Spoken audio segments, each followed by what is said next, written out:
Yeah, we're coming to your city. Gonna play our guitars and sing you a country song. We'll all be flying higher than a jet airliner. And if you want a little bang in your yin yang, come along.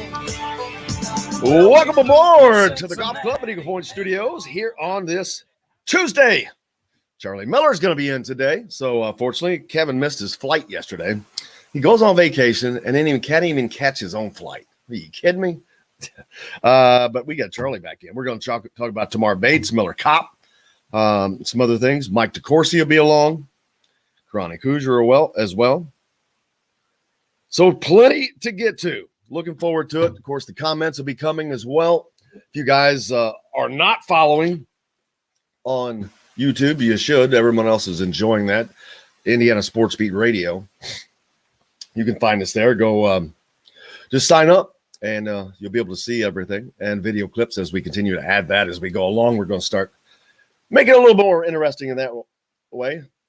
Jesse, how's it going? Chris? Running a little late. What are you talking about? Nope, we're dead on time, man.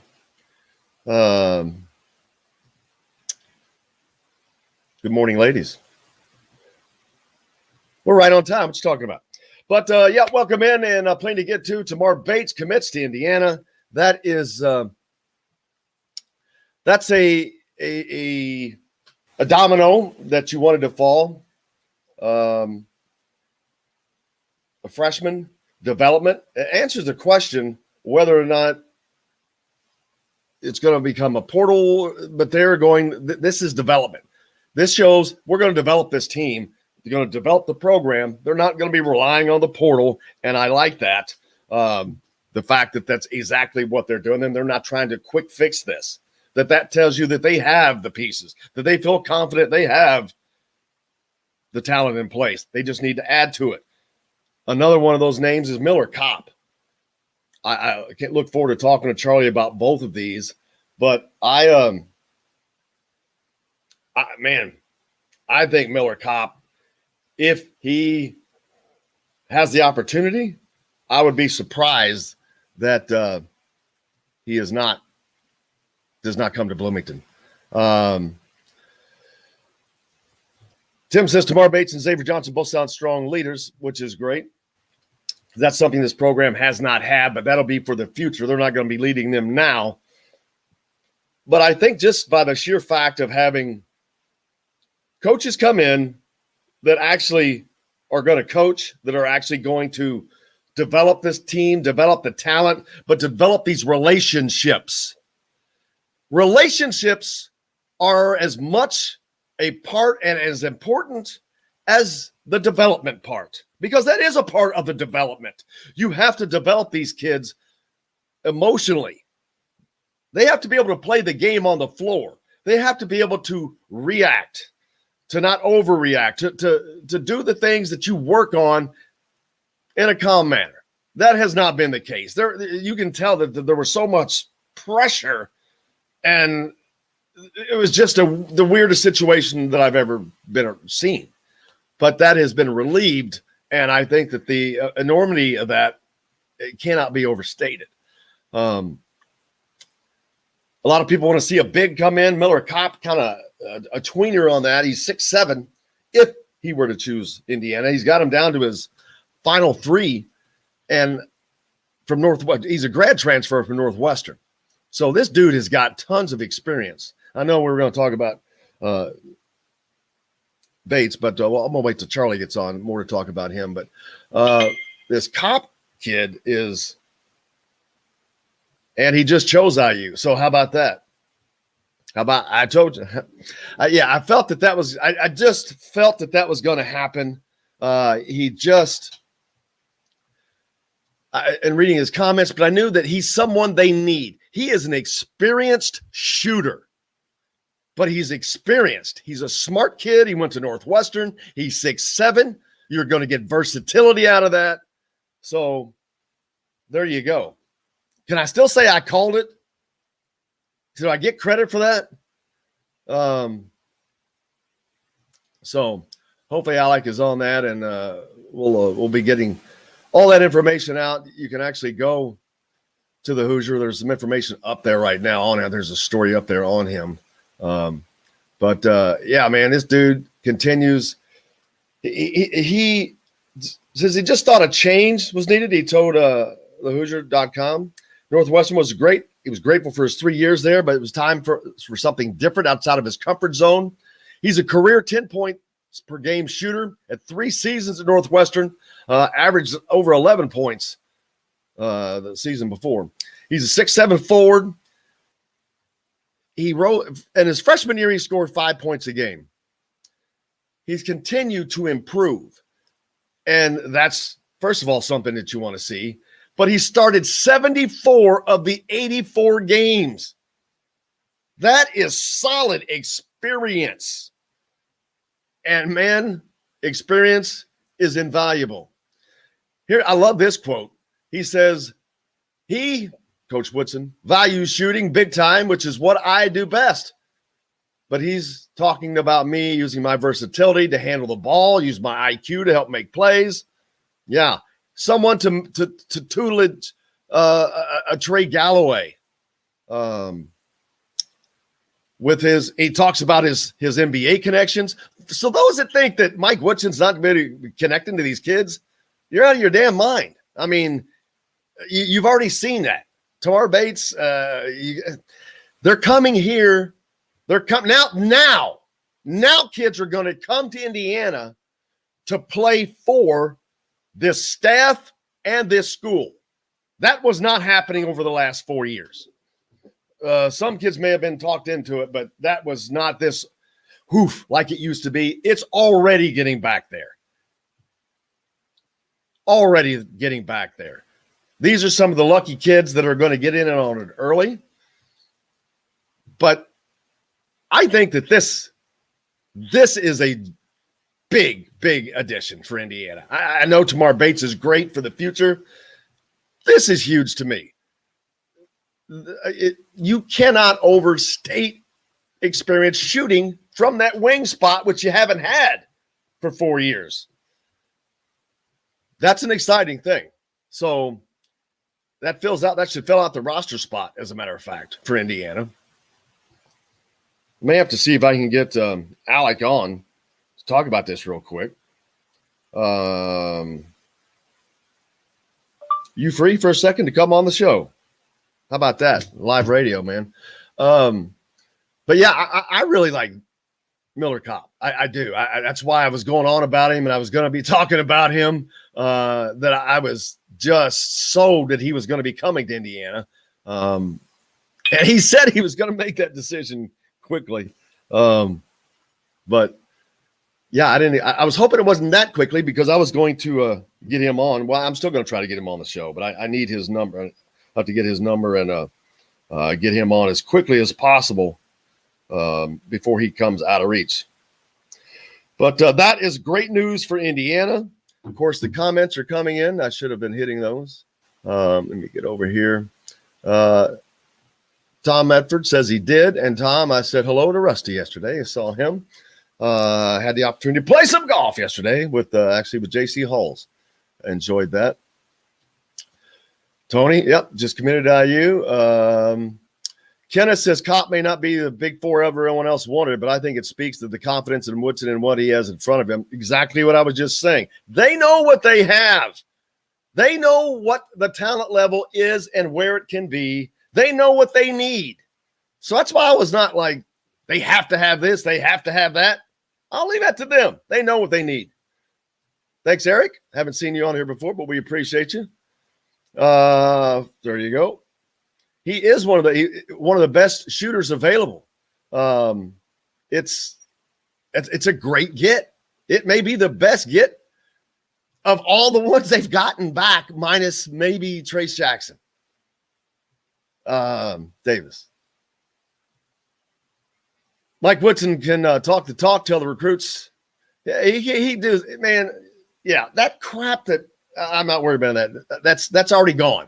Gone. So no one can even bring that up. So that has been made history. Mike, IU can possibly be one of the best shooting teams in the Big Ten. And, well, I don't know about that. They're not going to be one of the best. They still need shooters. Let's not kid ourselves. They don't have great shooters. Now, these players have not been developed in any stretch of the imagination. None. But I'm not going to sit here and say they have great shooters. They don't. Who's a great shooter?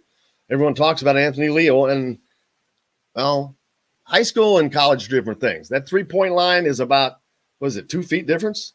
Well, that 2 feet is a difference maker. But I'm not saying he can't become that. But this is not a team that's filled with great shooters. Trace Jackson Davis can't hit a jump shot to save his life. Hopefully that changes.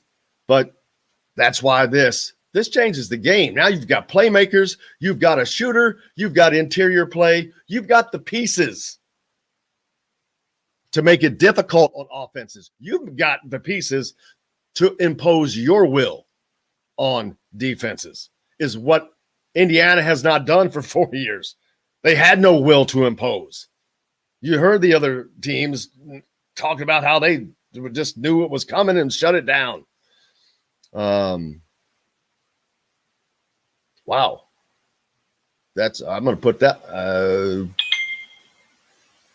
Don't knowers, are we okay with kids that pick our coach based on skin color? Not sure. Are you talking about the coach? Did I miss a comment somewhere? But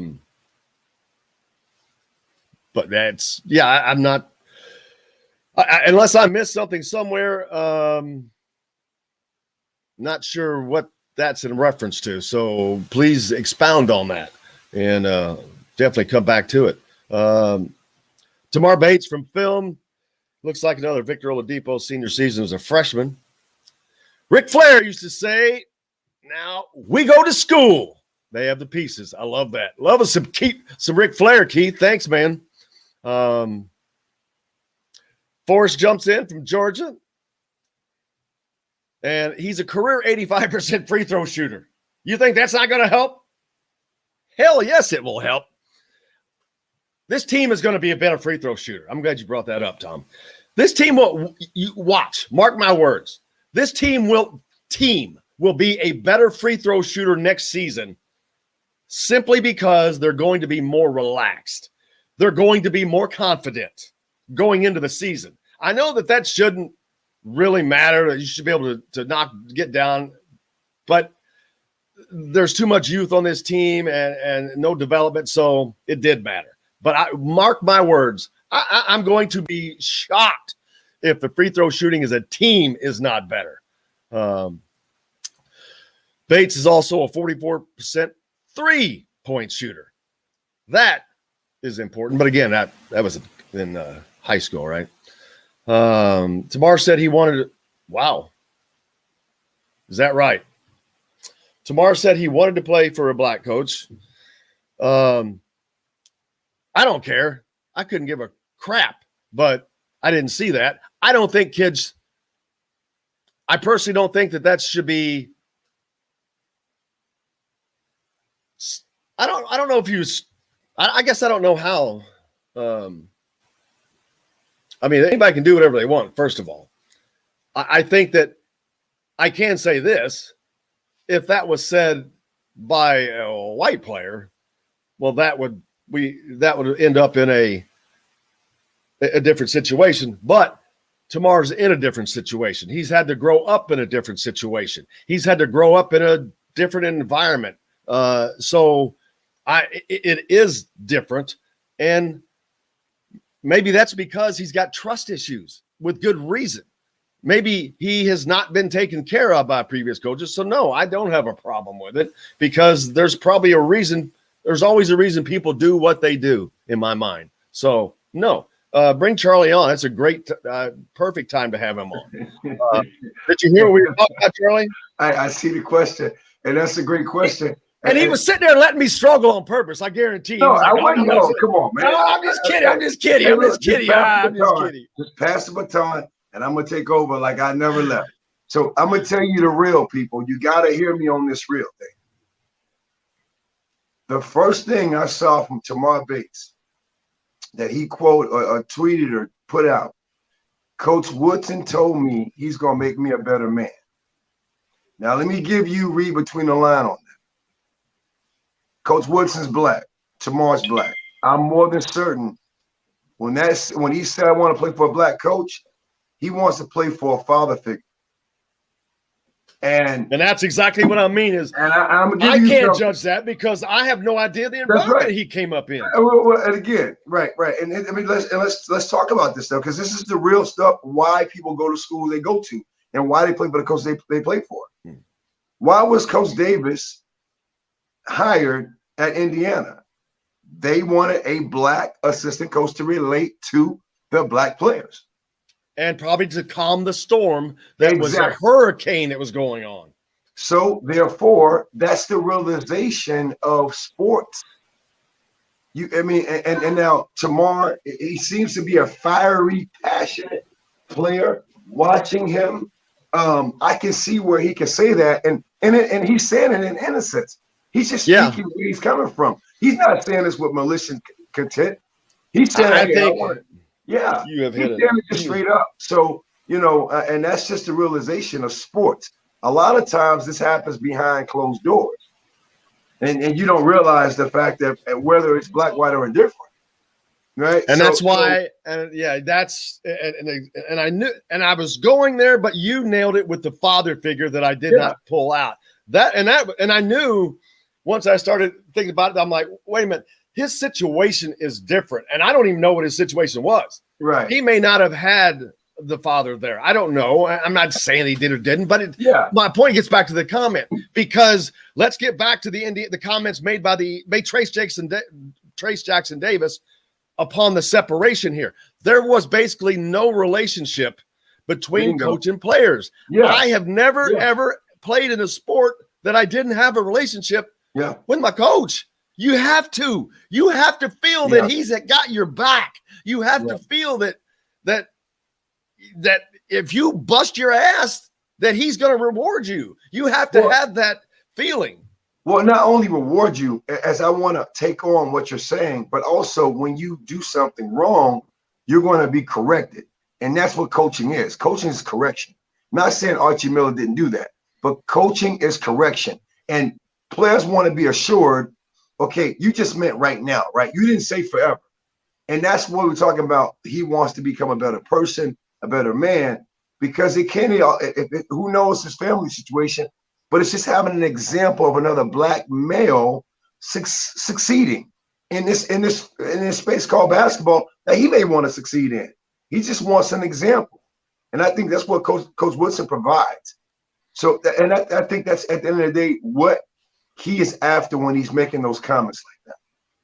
Here's a great testimony. He's going to wear number 53 for his grandmother's memory. Yeah, big number, man. You don't get many 50 numbers. No. Especially in a guard, man. And a guard. His grandmother passed away when she was 53. So he's wearing that number in honor, right? And that's, again, I'm seeing like he's a winner, man. I just watching his attitude, his demeanor on the court. It's highlight films. You're gonna see more of the positive stuff, but just his attitude, the energy he brings. He's a shoot first player. You give him space, it's in your face. He's not wasting time, man. So I think that's gonna be a breath of fresh air. And I feel the environment with him winning. I mean, he's been on a top team for a couple of years, Jim.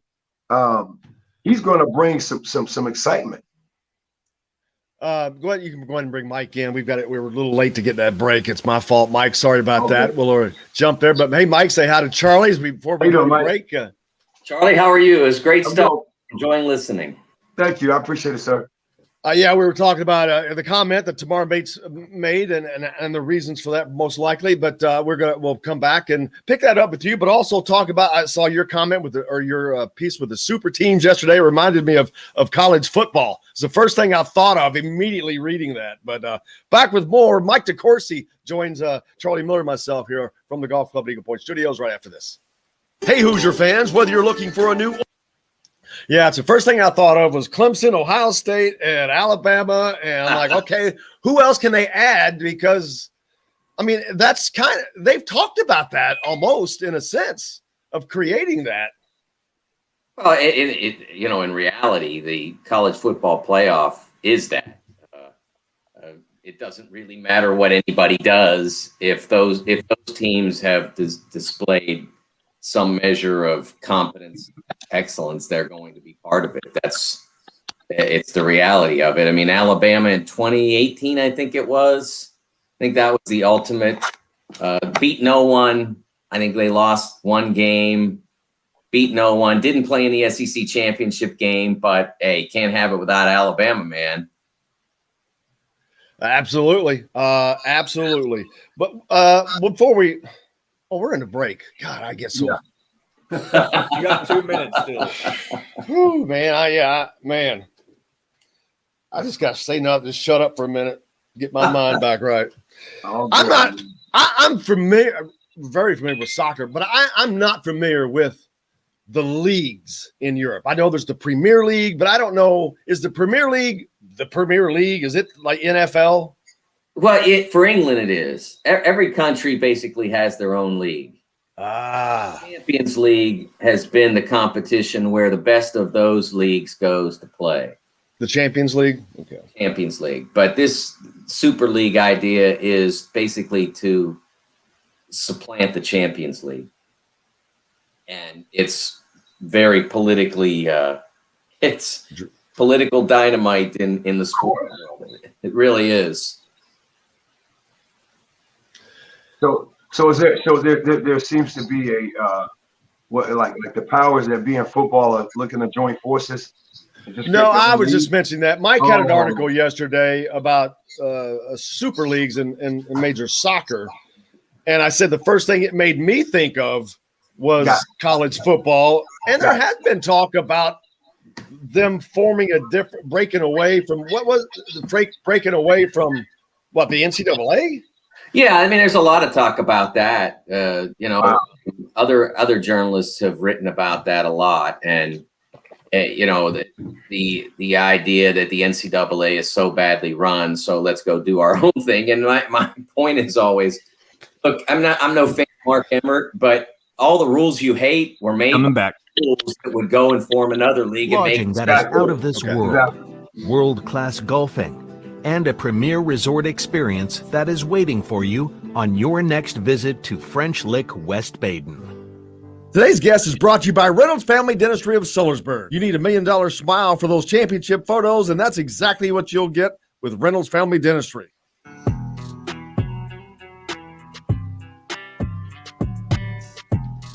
Welcome back to the Golf Club at Eagle Point Studios on this Tuesday. Someone sent me a note the other day. Mike DeCourcy's with us and Charlie Miller as well. Mike, how are you, sir? I am well, Jim. How are you? A lot better. Someone sent me a note the other day because I guess it was yesterday. The Tamar Bates thing broke while we were doing the show, which usually everything happens about 2 minutes right after we get off. They hired Mike Woodson. It was just like that. But that happened during the show. Someone said, hey, it's going to be a good week for you. That happened. And today we get Miller Kopp, the same thing. So Miller Kopp is committed to Indiana, by the way, Mike, from Northwestern. Right. Fills out their roster. They're done. He's the 6'7" shooter from Northwestern that has started 74 of 84 games.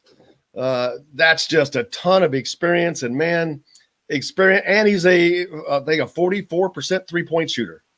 6'7", that's pretty good piece of a ball player there. Yeah, I've liked Miller. I actually got to see an early practice of his when we went up to Chicago for the Big Ten Media Days. Popped by Northwestern, got to see him practice one of his first practices. Liked him from the very beginning. He's been a very effective college basketball player. He has sometimes he wanes out of games. He needs to work to stay engaged, but he can be an outstanding shooter. Now, I mean, he had a 39.6% season as a sophomore from deep and taking a fair amount of attempts, 164 attempts that year. This past year, he trailed off a little bit in that regard. He shot 33%, but guys who can shoot, and he is a shooter, no question. So I think that they can use him at Indiana in a specialty role doing that. I'm not sure exactly, obviously, what Mike will have in mind for him, but at minimum, he can be a 20-minute a game player that you come in and you run an X number of sets to get him 4 or 5 great looks. He makes 2, 3 of those, and he's changed your game for you. Charlie, a 20-minute a game player, that's a contributor there.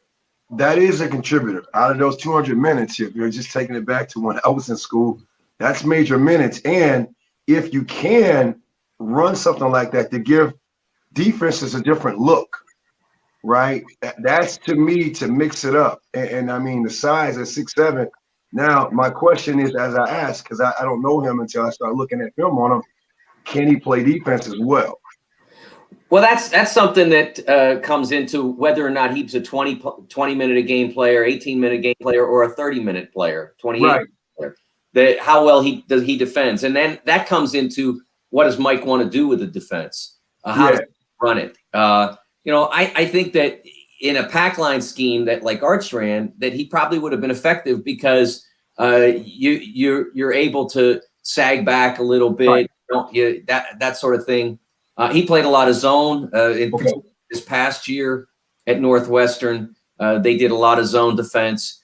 He has the ability, I think, because of his experience to become, and because of his size and length, to become an effective defender. I mean, he's not ever going to be Gary Payton. Lockdown. I'll go with you. Yeah, no, but he can. I think he can do his job, and it depends on how engaged he is. We're going right back to what you said, Mike, because I'm like, anytime anybody says engage, okay, I know as a player that ball don't go in the hole. It's tough to be engaged because you're so distraught thinking about that next shot, right? So yeah, it's interesting you said engagement. So yeah, but I totally look forward to watching him and learning more about his game style. Yeah, I think that given what the problems were with this past year's team, he's an ideal addition. Between Parker Stewart, now have 2 guys who have proven they can make 3-pointers at the college level, at the Division level. And so how do you incorporate the 2 of them into an already pretty deep collection of wing players, albeit mostly young? Yeah. That's one thing that Mike's going to have an issue with now, is that he's got a lot of guys. I mean, he doesn't have empty spots on his roster. So skill guys. Difficult decisions once they get going. Yeah. He seems like he got a lot of skill guys now. I was surprised, when you said he filled up the spot. I was thinking a big, but we did say yesterday, Jim, someone experienced. But now you have an experienced wing. So yeah, I see a lot of competition. I think Mike is sticking to what he said he was going to come in and do, drive people to competition to earn. That's the first thing I thought of, because Jerome Hunter out there, and they've needed him to be this, and he hasn't. So I'm like, that's the first thing I'm thinking. Competition from within, and that's always a great thing for me. Well, as a player, you have to want that too, though. You have to want to be pushed, because you cannot go up if you're not pushed. That's the only way you get better. And I know you guys, when you played, I mean, you were surrounded by, you were an All-American, but that's one of the times when you're always the best player on your team till you get to college. Then you got 12 of them that are just like it. They're the best player on their team too. That's right. And the biggest learning curve is getting over that ego, which we all need, right? But it's that, hey, you know what? It's 10 or 12 guys who've been doing this just as well as you've been doing it. And you got some upperclassmen like a Brian Evans, who, I mean, every shot he shoots like it's going in a hole, right? So it's like, man, and he's like moving at 5 miles per hour. So it's the skill set, the differences. But I know some competition is going to be driven, and I'm excited to hear about those spirited practices. I'm calling spirited for a reason, because those new guys will be pushing. The guy from what's Xavier Johnson? Is that his name? Yes, sir. He says it. He's just to confuse you, Charlie. He says it Xavier, just as Xavier, the school down the road, Xavier. For 30 years that it's Xavier. So it's Xavier. I like that. And I like, yeah, it reminds me of my daughter correcting people when she would say her name was Mug Kalen, not Kalen. But I see and hear the changes, and I can only imagine those practices being very spiritual. And that's, I think, from everything that I've been hearing, that was not the case, and these players have not been adjusted to that.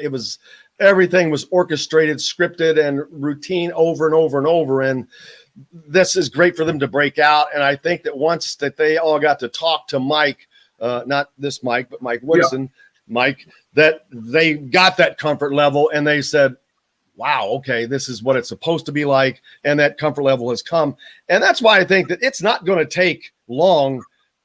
I think that Indiana will compete in the upper level of the Big Ten next year. I'm not saying they're going to win a title or anything like that. I think they will compete in the upper level on half on talent and the other half on sheer will of getting back there because of being pushed behind Dane Fife and Mike Woodson and Thad Matta and those kind of guys behind them.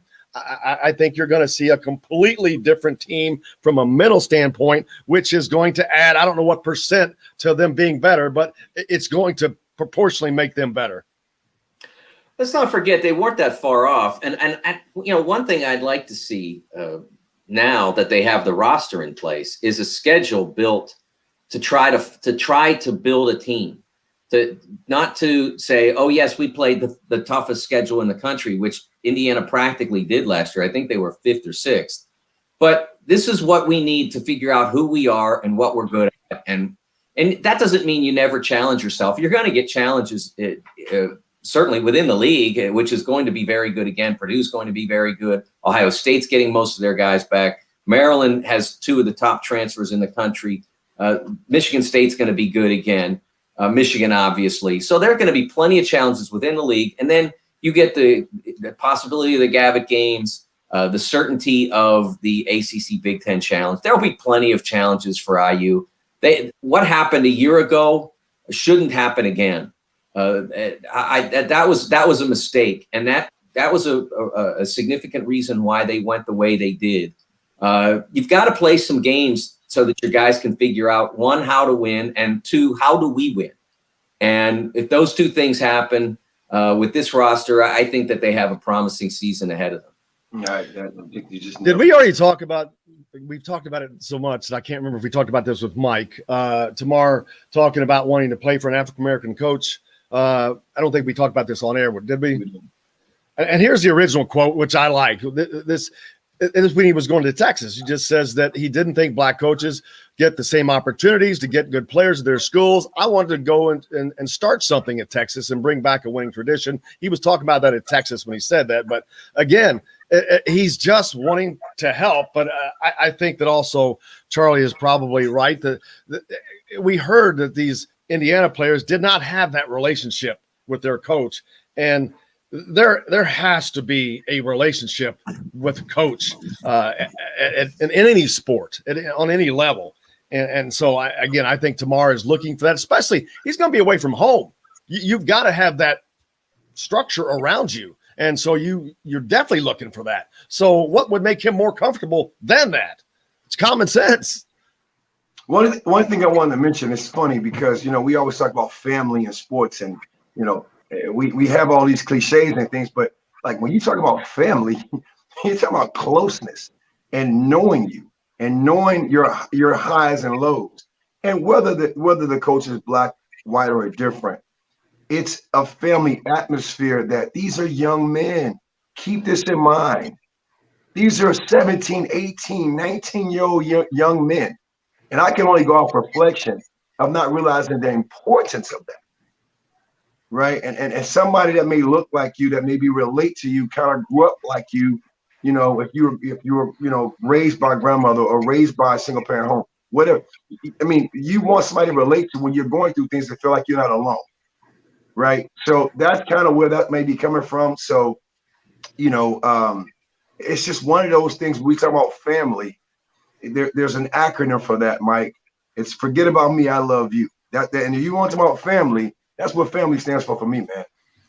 Man, I got to write that one down. That's a good one. I never heard that. Yes. Yeah, I have not either. When you say, it's just because now, guys, going back to What's going to be different at Indiana, just like a lot of these programs that make major changes, is the glossary of words, the terms, the words, the refreshments of that alone is going to be that will Jim talked about, I think.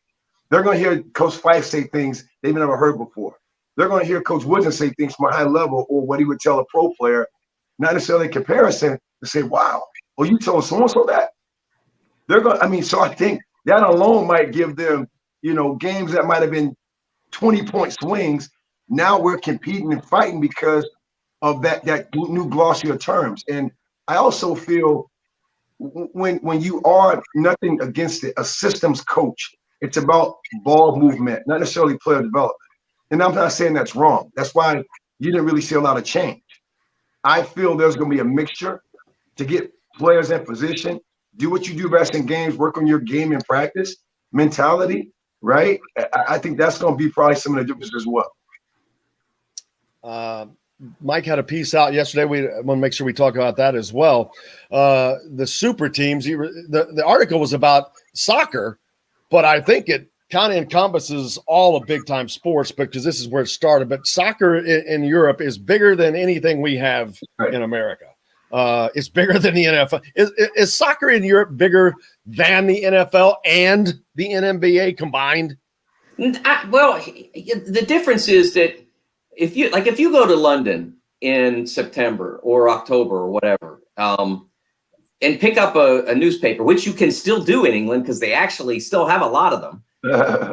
If you go and you pick up, and it page after page after page after page of soccer, and maybe a little bit of cricket, but they don't have the variety of professional sports, high-level professional sports. Yeah. Where if you pick up, let's say, I'm trying to think of Chicago Tribune, you're going to get White Sox, Cubs, Bulls, Blackhawks, Bears preparing for the draft. It's that wide variety. So that's the difference in England and Spain and in Italy. It's so concentrated. The only diversity in that sense is it your league, right?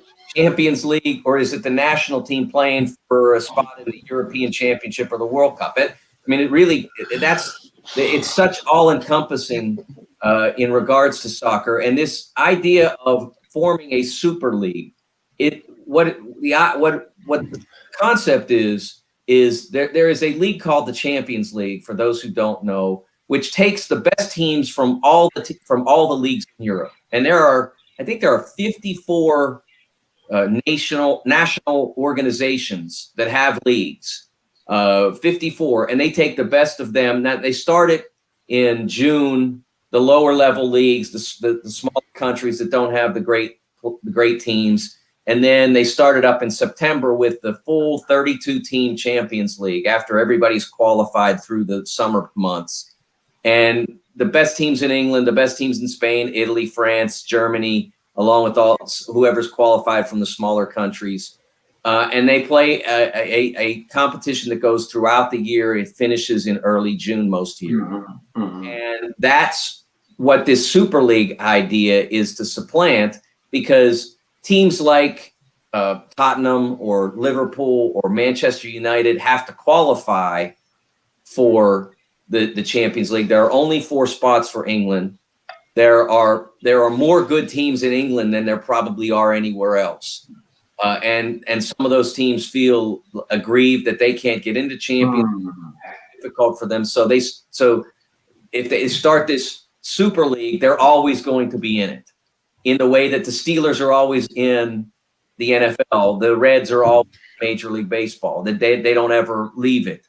And so it means a guaranteed stream of income. So the idea, it's probably the biggest revolution, if it occurs. It will be the biggest revolution in world professional sport ever. Oh, wow.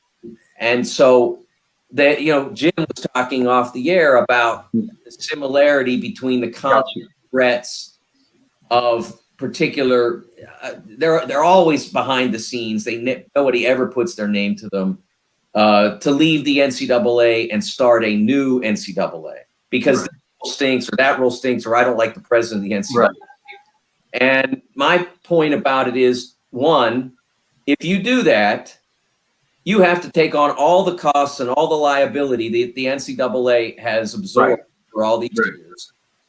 And two, you are never creating, and this brings it back to this show, you are never creating a basketball tournament that has the magical formula that makes the NCAA tournament worth more than $1 billion for 3 weeks of basketball. Yeah. 3 weeks. Wow. Basketball. That's what it is. And so it doesn't make any sense for the Power 5 football teams to separate and form their own league because they already make their own rules. Right. Already keep all the football money. And if they walked away from the NCAA, then if somebody gets mad about the way they do business, you know who gets sued?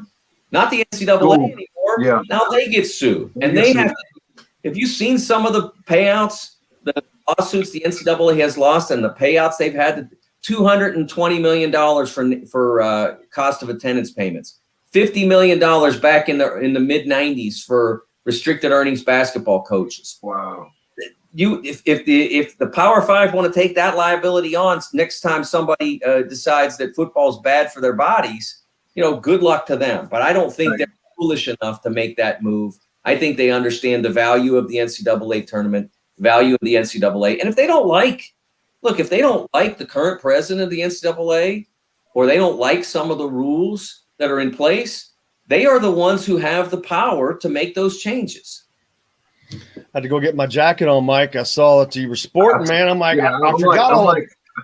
I'm like over here. I'm like, I need a Cincinnati Red something. Yes, absolutely. We need to convert you. Yeah, I forgot about this thing, man. I'm like, I gotta go grab my jacket. The Reds, are they still in first? I haven't looked. I know they. Oh, that's a good question. I don't know the answer to that. They've been bouncing back and forth, man. They started off. John Feinstein actually put a tweet out the other day. He mentioned a couple of teams that were like the Reds, and I'm like, hey, don't forget about the Reds. And he's like, they are in first. They are 9-6. Milwaukee's 9-7. The best part is they're not last. Nice. Mike, I have a question for you, Mike. So you were talking about the Soccer Super League. I know it's probably nothing like it, but is it similar to the Euro League that FIBA created? It's exactly like the Euro League. Okay, so it is. Okay, because that's when you were explaining it. When I was in what was that? What country? Oh man, it just ring a bell. Portugal. We played weeknight games, and those weeknight games were Euro League games.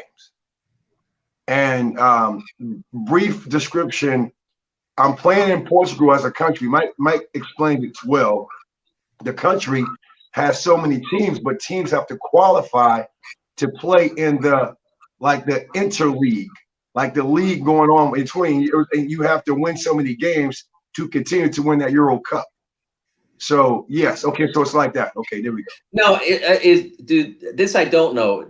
Are there permanent teams in Euro League? Like, does Real Madrid make it? No. You have to qualify.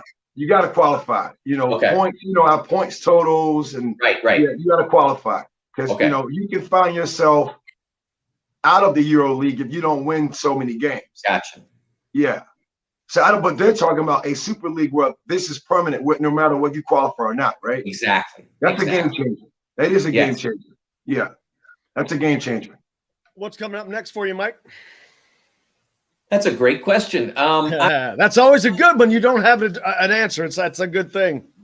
Yes, I'm working. I've been fiddling a little bit with I wrote a column. I think it was after we talked last about the floating of the six foul disqualification in college basketball. Oh yeah, I'm glad you brought that up. I got to get Kirk Hasen. I got to get Kirk Hasen on here with you because I did a show a while back, and he is a proponent of that, and he brought that up big time, and so I was like, man, I got to get Kirk on here one day with Mike.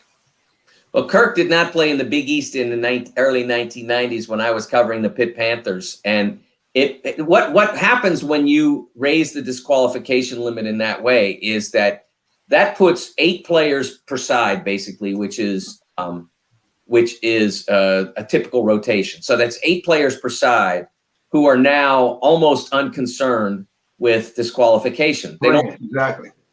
so they hit everybody they see, and it completely ruins college basketball. It doesn't. It's not the game we see now. Now, what's interesting about this becoming a conversation piece now is if you look it up, there were fewer fouls per game, not because we had a pandemic. There were fewer fouls called per game in 2020, 2021 than in the recorded history of NCAA basketball.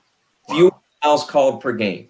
And we did that without scoring. Scoring has declined a little bit from the peak of 2018, but not precipitously.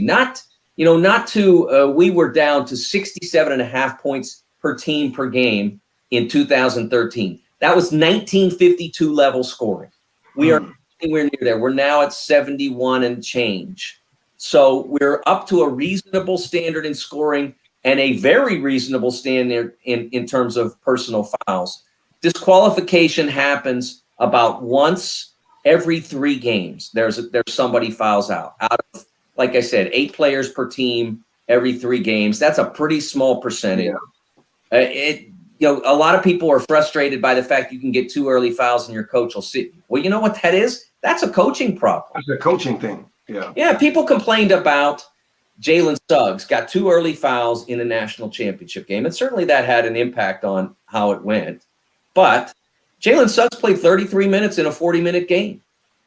He was out there. He could, if he could have found a way to get around Davion Mitchell, he'd have made a bigger impact. He didn't miss that much of the game because of those 2 early fouls, and he wound up, I believe, only collecting 3 personal fouls for the game. So it's a solution in search of a problem. I'd still like to see, and this was not included in the Rules Committee survey, is a re-examination of the charging rule. I talked to an official yesterday who told me that contrary to popular opinion, that most of the officials hate the charge rule as it's currently written. I hate it.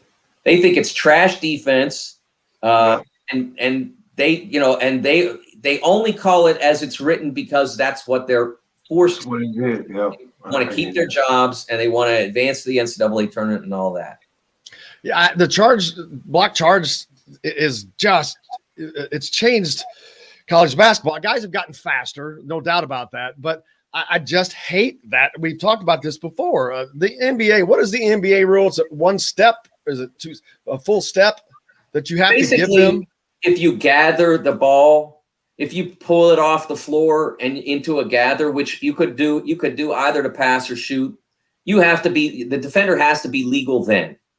And that's the logical rule. And Charlie, this the other day, okay? You literally cannot jump just your feet. Right. Because I tried, and you probably have better hops than me, so you could probably jump a little bit higher than I did. But jumping involves your ankles, your knees, your hips, your thighs, probably your calves. It's all in there. And so once you engage those muscles and joints to start to jump, the defender should have to be legal at that point. That's right. You can't abort that process. It's not possible. No. That's what drives me nuts. With the current rule you have to sidestep that, which again, you're not thinking that clearly when you're going to the basket on a bang bang play, right? It's happening so instantaneously. You're not looking to sidestep that. I mean, this just impossible. So yeah, you're already your body has already born, right? The process of going up. Yeah, it's almost impossible to stop that. Right. I think it might even be physically dangerous to stop it. With all that, and because your toe has not left the ground, if a defender comes sliding in before your toe leaves the ground, it's a charge. Right. It's a reasonable standard. Right. But that's something that I'd like to discuss. I will never forget the Indiana-Purdue game a few years ago coming down to a block charge call against Swanigan and Thomas Bryant. The most gutless officiating call I've ever seen in my life. In Assembly Hall, they call a block charge on Swanigan and Thomas Bryant on the same play. And I bet it was the two biggest guys on the court. And it was a game-deciding play. Two biggest guys on the court. My goodness. It was a game-deciding play. The refs actually have a term for that. When it happens, when one calls one and one calls the other, they call it a blarge. There's actually a officiating for that. Wow. Gosh. But see, that can't happen. It's not, I just don't see that it's possible that can happen. But oh well, yeah, I hate the block charge thing, man. But what else is going on with you? I know we gotta let you go, get you gone. Yeah, that I'm looking into. Also, the recruiting calendar, when the NCAA went ahead last week and said basically go back to what you were doing instead of using this pause that they've had to try to make some needed changes in what they are doing. That was a significant fumble by the NCAA. They make mistakes. I'm not defending everything they do, but that was one that they let get between the wickets, as happened in the Reds game on Saturday. Yeah, I think that they were focused on that tournament so they can get that money in and get that done. But they made mistakes there with the men and the women too. So they've got to get it to where they're making a lot less mistakes. But that's a whole nother situation, a whole nother show. But man, I can't tell you how much it's always a blast. You have when you come on, just talking. We can talk about so much different things, and I love it. Always a pleasure, guys. Nice to see you again, Charlie. Jim, thank you, Mike. I appreciate it. Thank you, Mike. I appreciate you. Mike DeCourcy joining us from the Sporting News, Fox, and BTN. John, just tell me, because I think we blew through a break, didn't we? And if that's the case, then I'll just go to 10. Or do you want me to go to 10 or 3 minutes short so we can get that in for you? You tell me which way you want it done, but I knew I went through that break. Go to 10. Over here, we was talking about earlier, and Kenneth said that shooting is contagious. We now have a roster of guys that can add their own sparks to a burning fire. Seems like the Yogi teams were the last time we felt they had shooters that can get hot and stay hot. Well, you only have one right now. Don't get too excited. You still that doesn't change, but I think things are just going to, like I said, man, confidence is going to be so different next year that change alone is going to be palpable in the play that you see. I really believe that. Well, there's what I call, as just kind of going on some terms. It's my competent, confident loop. And what's going to be high, Jim, is courage. They're going to be encouraged. And I think that's what we're going to see. That will you talked about, that to me is going to be a lot of courage you're going to see. You got a lot of winners. I can only imagine Parker Stewart not being able to play last year, and that fire he probably is going to bring to the table. Xavier Johnson, right? Not just Xavier, Xavier Johnson. Xavier. I wrote that down. Yeah, you got to put the X on it. Put some respect on it, right? So Xavier. I put an X and a Z on it. Exactly. Put some respect on it. So I think that confidence, man, that will to compete every possession, to win, is going to be extremely high. And I think there's going to be some excitement with that. Absolutely. Let's see. We need to take a break, John, right? So I can get you caught back up. So we'll do that now. And then when we come back, okay, we'll just go to 10, right? Or tell me what you want to do. I don't care. I got to solve. That conversation was so good. I had to go long on that. When I talk about the breaks, it's for the radio side. Rather have content than none. Man, that conversation was too good. Plus, there's so much more that I want to get to with you and talk about team building and all that. But we've got plenty of time to do all that. So, Chronic Hoosier is going to join us next as well. So, all right, let's take a quick break for John. He can get us caught up. We'll be back with more Indiana Sports Beat from the Golf Club League of Point Studios. Charlie Miller and myself after this. Welcome to your. I'm sorry, John. Did I screw you up? Okay, so what I was saying go to 10 is because doesn't one of the breaks have to go right at 10 because they play their commercials or something? What? No, it doesn't. Nothing. Like with the timing of everything. We insert everything. Everything they get is what we give them. Yes, but isn't based on the timing of the entire show? Doesn't one of the breaks have to be at 10 o'clock? Well, the show has to be the total time. Because listen what I was going to say. Nothing has to be at any time. There is no time limits Well, you told me except before for the though, total. that there was like Allen or somebody was complaining about one of the breaks not going right at 10 o'clock because they couldn't play their ID or they couldn't play something. That makes sense. I don't recall that, but that does make sense. But we're never not on there at 10, so I don't. And this care is about close one enough. time. This is 9:58. Yes. It's okay. But what Yeah, I was I going don't to say care. is, since we took that really long segment just then, take this next one to about 10:10, 10:12 ish at the latest, and then take the last break 10:20, 10:22, and we'll be all caught up. Can you do two No. short segments or no? No. That's why I stopped short. You can go back and edit in that Just when we one put break. a random break in there with no transition out or anything like that. Yeah, I'll record something that you can keep to use permanently. That In case just that says ever happens. that says let's take a quick break. You just drop that in and that's go. fine. Or okay, that's fine. That works too. Or just we got to take a quick break. Boom. And you just edit it right in. Magic behind the mic, Charlie. It's all the stuff that goes on. Hey, the afternoon underdogs on 790 do that sometimes. So Hey, man, I know it works. That's how. Hey, look, you got to experiment, and all of a sudden you call it experience. Yeah. That's right. On the sideline, man. So, all right. This guy, take your guy down low. Come up. Make sure you get that sealed off. Make sure you set him and screen him off. You break off. Man, how'd you make that play? In honesty, I don't know. Don't let me ask. We didn't draw. I don't remember. It was in the dirt, man. I don't remember. And now we call that play all. We call it play all the time. I'm gonna bring Chronic on. We're back. Remember that play we ran? Run that one. Run that again. Exactly. What Hey, do we call it? it's #1 Honda dealer for a reason. For deals like this, how about a new 2020 Honda Civic LX front-wheel drive lease for just $180 a month, or a new 2021 Honda Accord LX front-wheel drive lease for just $270 a month. Andy Moore Honda Bloomington, Bloomington's #1 Honda dealer. Come see us at the all-new Andy Moore Honda, now in Bloomington. Today's guest is brought to you by Reynolds Family Dentistry of Sellersburg. You need $1 million smile for those championship photos, and that's exactly what you'll get with Reynolds Family Dentistry.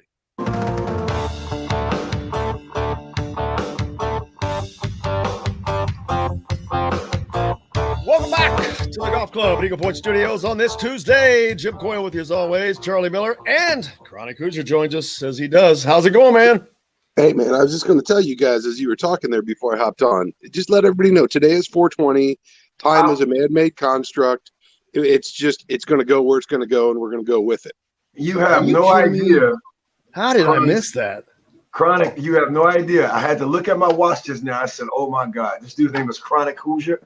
Don't know if it's any relation, but it's all good. But it is It's not. Chronic.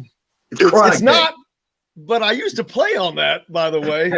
I'll tell you what, today's actually my 12-year Twitter anniversary as well. So I don't know what I was smoking 12 years ago when I got on this website, but here we are now. That's crazy. Oh, my God. But when he first started coming on, and Chronic has been with us from the beginning. I mean, since we were a single show on a single station. Nice. But I used to play his walk-up music as like from the Cheech and Chong. No rider. Rider. Yes. Man, I did not realize that was today. Holy cow, man. Yeah. Well, and it's been a great day already for Indiana. It's been a great week for Indiana already, and it's Tuesday, Chronic. Yesterday, of course, you get Tamar Bates. Today, follow that. Filled out the roster with Miller Kopp, a 6'7" shooter, and Indiana's ready to get going. You know, everybody's been. It was pretty clear what Indiana's needs were from the jump. Obviously, with the transfer portal and not knowing who was coming, who was going, not having a very clear picture as far as what the final roster needs were. But anybody that watched 5 minutes of Indiana basketball over the last several years knows Indiana needs some scorers. They need some shooters. They need some guys that can create.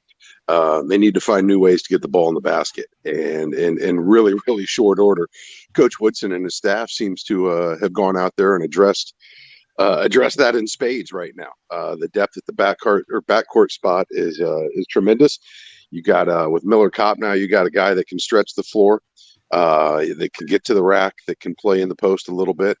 They just got really dynamic real quick. And more than anything, I'm looking at a roster that looks to be really, really competitive during off-season workouts, and probably more than any one thing, getting everybody, a higher level of competition is just going to make this team exponentially better here once the lights come on and the ball gets tipped here this fall.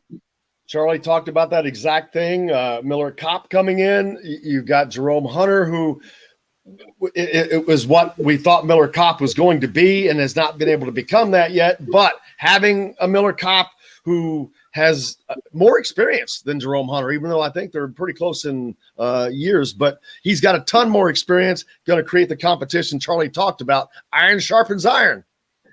So one sharpens another. I sound like Chronic over here. so I again, like I was saying, Chronic, I feel it's gonna be some spirited practice in spring, summer. I can only imagine the pickup games, a lot of talking, some good and trash talking, but it's all to the positive to continue to build that 1% mindset to get better every day. So I can only imagine what they're going to go through, especially when everyone gets on campus. So I look forward to hearing about that as well. I'm looking at those guys on campus right now, what their mindset's got to be, knowing this staff has no qualms whatsoever bringing on more guys in your spot. Right. It's maybe not, well, maybe it's more targeted than we're aware of, but at the end of the day, get better or get out of the way and get in line, because there's guys coming for those minutes, and you better start working on your game right now if you expect a chance to play here this fall, because there's going to be a lot of guys that are hungry. You got a staff that's basically everybody starting with a clean slate, and they're going to go with the players that are playing the best in front of them right now. That's the right. ones that are buying in, that are on the same page as the staff and the rest of their teammates. It's a fascinating time right now, but one of the best parts about this is this is a team that needs some competitive fire. This is a team that needs some of that leadership on the floor. This is a great opportunity for all of those guys to show this staff what they're capable of, what types of leaders they can be, both individually as well as teammates, getting themselves and everybody around them better. And I don't see how anything other than positives comes from that type of environment. I think you nailed it. I'm just sitting here thinking how that this is probably going to be, without question, the most anticipated fall in Indiana athletics history, at least in the modern times, with the excitement of basketball on the back end going into this football season where who knows how good that can be. It starts off at Iowa, but if they can get by them, and I think that they could be 7-0 when Ohio State comes to town. And then that time of year starts to bump in to basketball. If that is the case, and then soccer's going, and they're always great. They just finished wrapping up another double. It could be the most unprecedented time in athletics history in Bloomington next fall, with all those things converging. Don't forget and I didn't mention the women's coming off an Elite Eight run and bringing back all their starters right now. Women's soccer was ranked. Yes. Looking for a ticket to the dance. Next fall could be, seriously, the most unprecedented time in athletics history for Indiana University. Football's never been, they had like one little blip. So all five these programs, it's amazing. Indiana's had a lot of good teams over the years in multiple sports, obviously a whole lot more on the basketball side and the football side. But and well before my lifetime even, it has been a unique generational celestial event when you see football and basketball align, where both teams are really, really competitive, particularly in the Big Ten Conference. And to have the opportunity to achieve that now, and I think part of it is, there's certainly a lot of potential with basketball. It's important to recognize they have the least actualized potential at this point. This is a team that has not made the NCAA tournament in some years. Obviously, there's a whole lot of excitement about the changes. But as I've been saying throughout too, let's be reasonable about the expectations. I don't know that this is necessarily, I feel like it should be a tournament team next year. Is it a team that's capable of getting out of the first weekend? Time will tell. We got to lay eyes on these guys and just see how they they play together, how everything gels, because at the end of the day, it's all about getting that mix right. But it's there. And I think the thing that for me is most exciting is we're heading into a basketball season where I don't have to listen to everybody bitching, complaining, wanting to fire the whole staff all over again, run all the players off.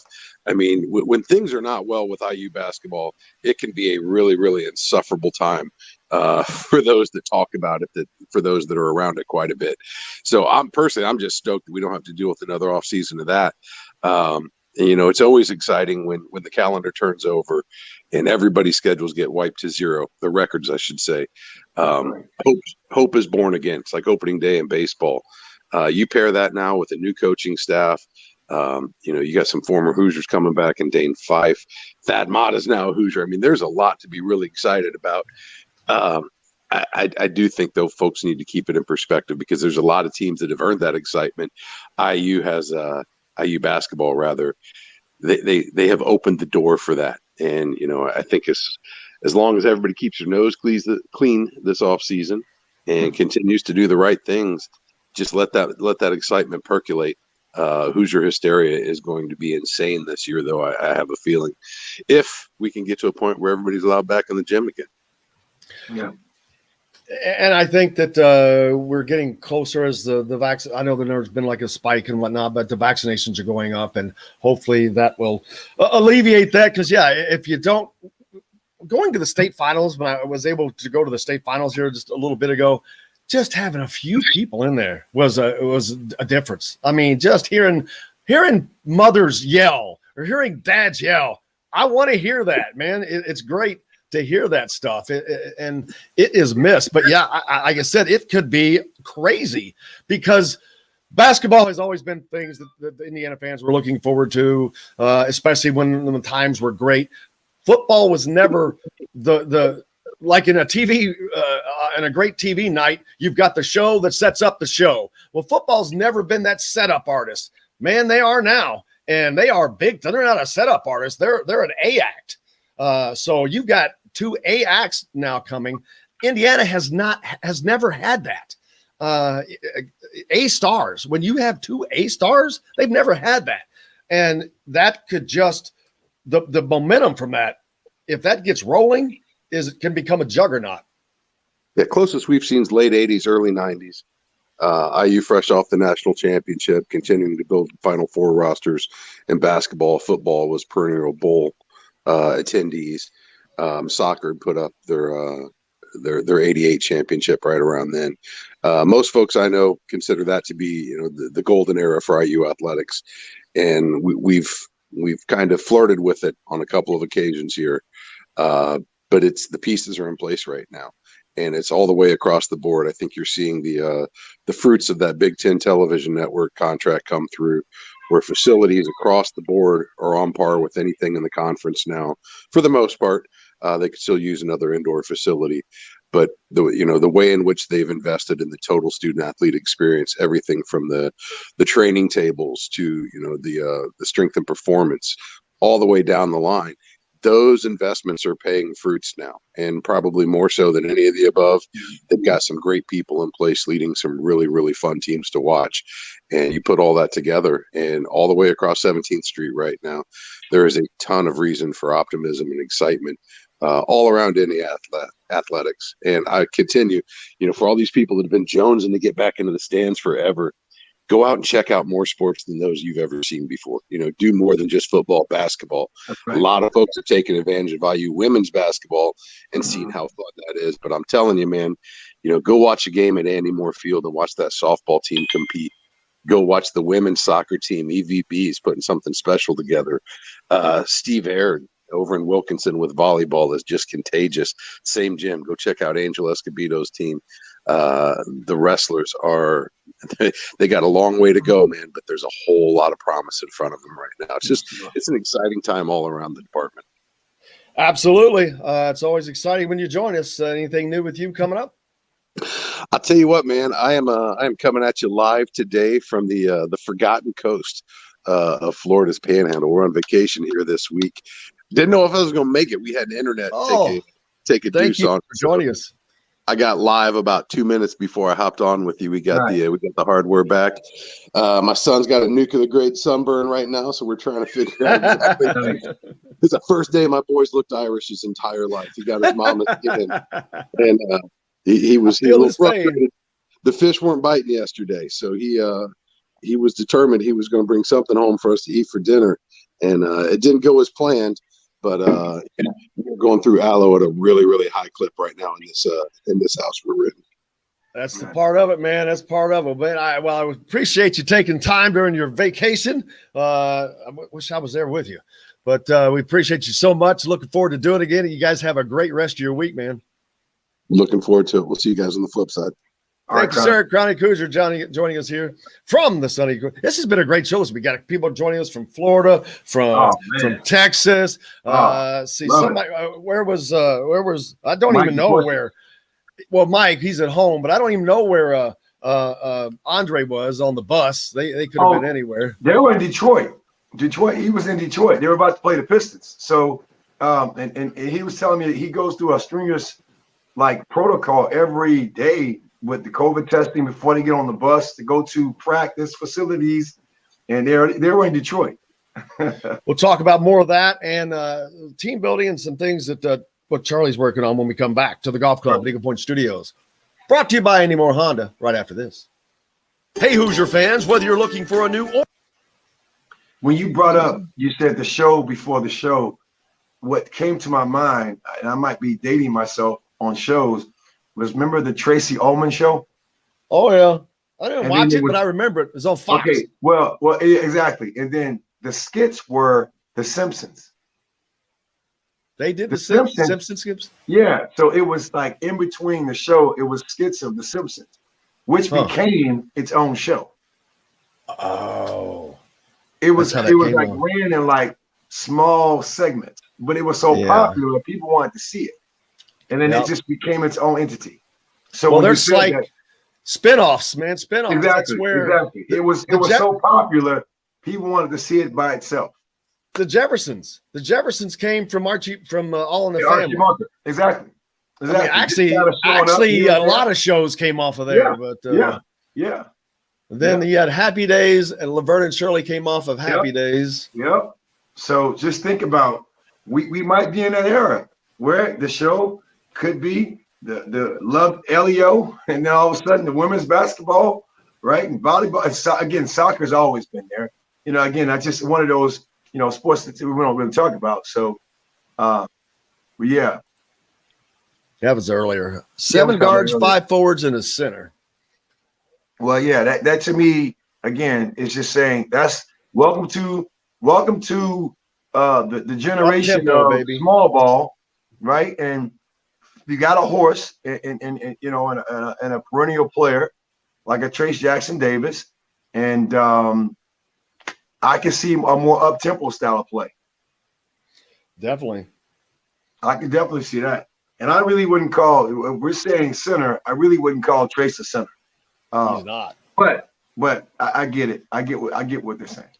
They're probably trying Duncombe. Oh yeah, there we go. He's going to be good. 10:27s when we're cutting it today because we got to add the commercial, right? Because I have to add the commercial in because we didn't take the commercial here. It has to be added to the I won't add it to the end directly when I edit it, but to make it the correct time. Nope. That's why the correct time will stop for radio will stop at 10:30. Anything other than that is not correct. That's why I stopped That's why I stopped at 10. We don't have commercial time in here. That's why I'm trying to tell you. We have air time. We're coming back. We'll talk about it after the show. It's golfing and a premier resort experience that is waiting for you on your next visit to French Lick, West Baden. This segment is brought to you by Bubba's 33 in Clarksville. Pizza, burgers, beer.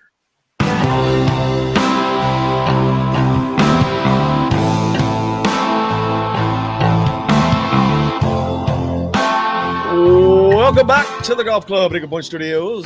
Brought to you by Any More Honda. On this Tuesday, Charlie Miller with us. Charlie, team building, something you do Yes, sir. And something that this team has not had for 4 years. It's just, I saw it. Everyone could see it. Didn't know how serious it really was until I started hearing comments afterwards. Right. But I knew it was bad. But I mean, you would think that stopped. It didn't, and that's horrible for a team. That's why I've said this team is going to be better simply by the confidence they have. They're going to be I don't know what percentage, but they're going to be a percent better, whether it's 10, 15, 20%, strictly on how they feel mentally. That's right. But that's all part of what you do and how you develop these kids. But the importance of that, there's a reason for that. When they get to Indiana's, when they get to where they're going, they have to have that. Or if you don't, you're behind. Yeah. Yeah, and again, it's going to be not a start over. It's a begin again. What we're talking about is restoration, right? There's going to be a restored, renewed sense of awareness. There's going to be a whole new glossary of terms that they're getting used to. There's going to be a revamp of their style of play, the options they're going to have. Some of them are going to be reluctant too. You got to think about that, Jim. I mean, it's like, hey, I've been kind of used to doing one thing, and they're going to have to get out of that mindset and that state of being. So there's going to be a whole new scheme and new way of play that's going to be refreshing. And I think that by itself is going to be that X amount of percentage that we're going to see on that court, that we're going to hear about, right? Because you have to declutter. You got to detox. And you got to get back into making those decisions that got you to Indiana. So I think that's what we're going to see more than anything. Yeah, and becoming more of a getting back to being Indiana meant something, and it still does. Not that it doesn't. Trust me, it still does. Even people think, oh, if they're not. When there's a reason TV puts Indiana on more than it does any other school. It doesn't matter what they're still going on because it's still Indiana. That's right. And people it's brand awareness. Exactly. And they've let the brand slip. They've recognized that. They've gone to great lengths to change that. And I think that they're making a lot of the right moves. Just like anything, there's equity in the brand, right? And that sweat equity has lasted for a long time. And again, like I said, kind of my comments, I think the sweat equity was so strong that the board of trustees were the fans and former players, right? I mean, and I think it was us as fans in general that really pushed the narrative on the changes that I think had to be abrupt, that you couldn't wait for to explore. And I think it started with when you got, I wouldn't say this is it might have been a coincidence, but when it started with the AD, it happened to be a former basketball person, right? And I think who saw basketball from what it's about and what it meant to the school itself. Okay, so I think you had some inborn bias that was positive towards the change that we got. And again, there's nothing against Coach Miller. I think change is needed for those players. I think the players' sanity. A lot of times, Jim, we talk about development. I know I was taught when I was going to school, it's like, man, it's not about the 4 years that you're in school. It's the 40 years after. We call it 4 for 40 because the 40 years afterwards, now I'm in that half point way. Here's year 20 plus for me. And now here's the remnants of playing at IU and the recollection I can have. That's what we're talking about, that equity of 50, 60 plus years of excellence and success that has went out and continued to brand awareness heighten and basketball awareness becoming a global sport. People know Indiana basketball. Absolutely. And it's easy to build that brand back up. That's right. When I hear people say that, well, Indiana's not a blue blood anymore, I'm like, okay, watch the first time this fall. Watch how crazy it is with nothing having happened other than what has happened this summer. Go back and look when they were 6-25, when Tom Crean had to come in, and it was full. If you give them effort and try, that's right. They'd like for you to win, but if you give those first two They're going to be in those stands. My whole point. You just They said will you be nailed in it. those stands. You nailed it. Man, attitude and effort goes a long way, and I think that's all we can go off of. I think I won't even call it realistic. Who cares if it's realistic or relevant, right? More of a relevant standpoint, not realistic because who knows what's going to happen. But if we can be relevant in those two departments, I think that itself is going to bring back fanfare and excitement, right? As that 6 man is going to be back to fans, right? And I think the bitching and moaning is going to go away because now it's going to be about rooting for the players and the coaches to really succeed. It was not that long ago that Grayson Allen and Duke came into Assembly Hall. What were we talking about? 3 seasons or maybe 4 seasons? Not that long ago that it was still to the point where he said, someone asked him about how loud was it in there. And he said, well, when you are standing 5 feet from a teammate and you have to use hand signals to communicate, that's a level that I'm not used to. Well, hey, listen, have you ever gone to Duke's gym? Yes. Okay, it's like the hyper. Yes. Ladies and gentlemen, it's very small, right? 9,000. It's down, almost dungeon style. Students sit close, but there's really not a lot of seats for fans. So being in an arena like Simon Scott, that's 5 times the noise. So And it was designed, like and it was designed for sound. Exactly. So that might have been something he's never heard before.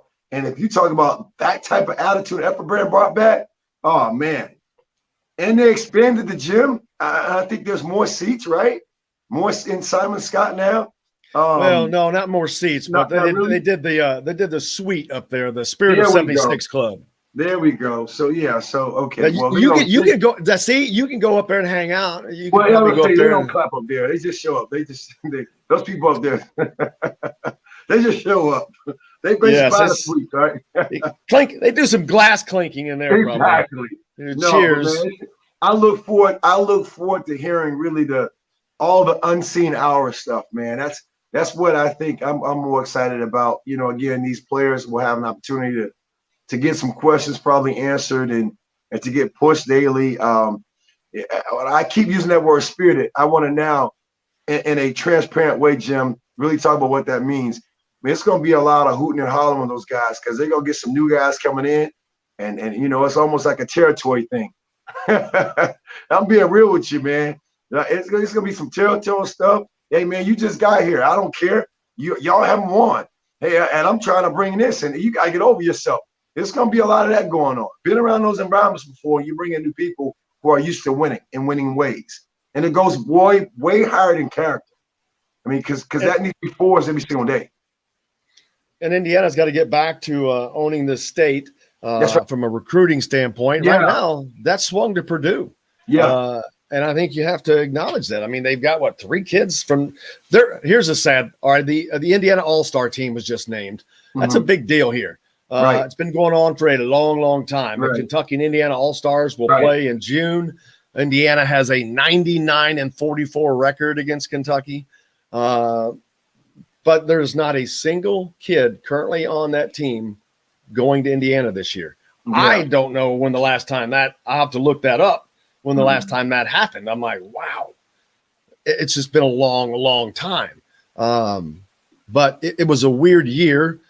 There was not a lot of scholarships available. Right. You had the turnover. Right. You've had COVID. You've had the extra year. So it's been a freaky kind of a year. But even with that, that shouldn't be a problem. But I can see some changes coming. I think some positive stuff's going to come ahead, man. I really do. I agree with you. We'll stick around for overtime a little bit. But what's coming up next for you? Oh, man, just in the gym. Just another week. It's like Groundhog Day. Just, getting my coaching reps. We always talk about players, but that's another side is the development side, Jim. You have to study as a coach. You just can't rely on what you know, man. And you have to, again, relationship is one thing, but just being competent on the court and really helping players excel away from you, to me, is very important as well. Absolutely. Let's see. We're about to break it off for the radio side, but we'll continue a little bit for a little bit of overtime when we'll talk more about development and and there's just a ton of different things that go into that. But thanks everybody for joining us on the radio today, on the radio show. Big thanks, of course, to Mike DeCourcy. Love when he comes on every week. He is just always, he's so knowledgeable in every realm of sport, and it's just a joy to talk to him, as it is with you. And in Chronic, of course, he's always a blast as well. Thanks to you guys. Make sure you go out and do something nice for somebody. Wear your mask. Hope you're everybody's getting vaccinated. And until tomorrow, stay around for overtime. But until then, I'm Jim Coyle. I'll see you on the radio.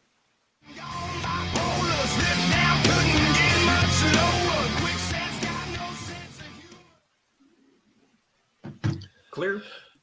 You betcha. All right. Part of the development, Charlie, why we didn't see development. What was not happening that with players things that you work with them with that has not been going on? What have you seen? Well, yeah. So let's go into this, right? So, and again, I'm going off of listening to Archie's pressers, right? And guys aren't making shots. They're making shots in practice. Now, there's so many ways we can go with this, but this is kind of what I look at.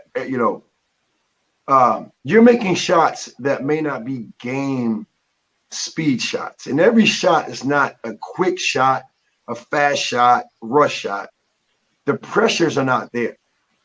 And when you get in a good rhythm, that's why you are a Division I player. You can shoot the bat. I think they all can shoot. I know they can make shots, but the pressure of that game is not really present. So therefore, I think, again, when I look at the games, I look at the time shots were taken, they just seemed out of rhythm. They just seemed rushed. They just seemed like it was out of sync. It was like a desperation type shot. And you're not going to make a lot of those. That's why it's called, using one format that a lot of schools use called synergy, where a lot of people now exchange film or watch film. It's called miscellaneous. You're not making, and that's a shot clock, like a 4 or 5 seconds down. You're not making a lot of shots in that miscellaneous time slot. You're just not, because that's a whole nother state of being. So I feel the difference is going to be with someone like a Coach Woodson, who at the pro level, Jim, you have to work on your game at game speeds, because it's you do what you do best and delegate the rest. I feel a lot of that mentality will come down from Coach Woodson to the college players, and I think they're going to see a difference in how they have to work, and then how to match that play with how they practice. Tony pointed out Lander could have been on the All-Star team this year. Kristen Lander, he moved up. To go to school. I hate that he did not get to be on the All-Star team, because he absolutely would have deserved to be on that. So I hate that he will not get to look back and have that jersey. Yeah. And because that's a big deal in Indiana. Yeah. It's a huge deal in Indiana. But at the same time, with how the season was, maybe I don't know. I've gone back and forth. For his development, I still think maybe he made the right decision, because he's obviously getting more development in college than you are in high school. Yeah. And his goal is to go forward. So I hate the way it worked out. I wish he would have been able to do that, but he also he learned more from that side of things than he would have had he been in high school, where they were getting shut down left and right. Yeah, I think knowledge can only turn to wisdom through experience. And he had an experience this year that, I think that probably helped him not go that route of leaving and then looking to force through that. So I think he's learned a lot this year. And I think that, will definitely bypass playing in high school, probably averaging over 20 plus points a game. He got a chance to learn a lot this year. I would say that. The gray visors are in, folks. So we're going to get to those, and the hats. So what to get Charlie one. I appreciate that. We got to get Charlie up here is what we got to get. Yeah, man, I need it. But yeah, You've got what do you have coming up, camp wise or instructional wise? Yeah. So I actually am what you call a head clinician about 7 years now for an outfit called Breakthrough Basketball. So they're like one of the number one resources in the country as far as curriculum building for coaches, players, and parents. And I've been doing this for 7 years. I started off just as a regular camp assistant, and I worked my way up the ranks. And this was the route I decided to take, Jim. You know, a lot of my peers decided to go the coaching route. If it was college, I was always a fan of player development. I think I mentioned the name Joe Bunasar, who runs Impact Player Development, Chauncey Billups, Teron Lou, Kevin Garnett. He trained those guys, and I was watching them from afar. And I built the company from the ground up. Now we've been doing this, my wife and I've been doing this for 11 years. And I enjoy it, right? I mean, it's like it's a relationship building. It's a team building. It's a player.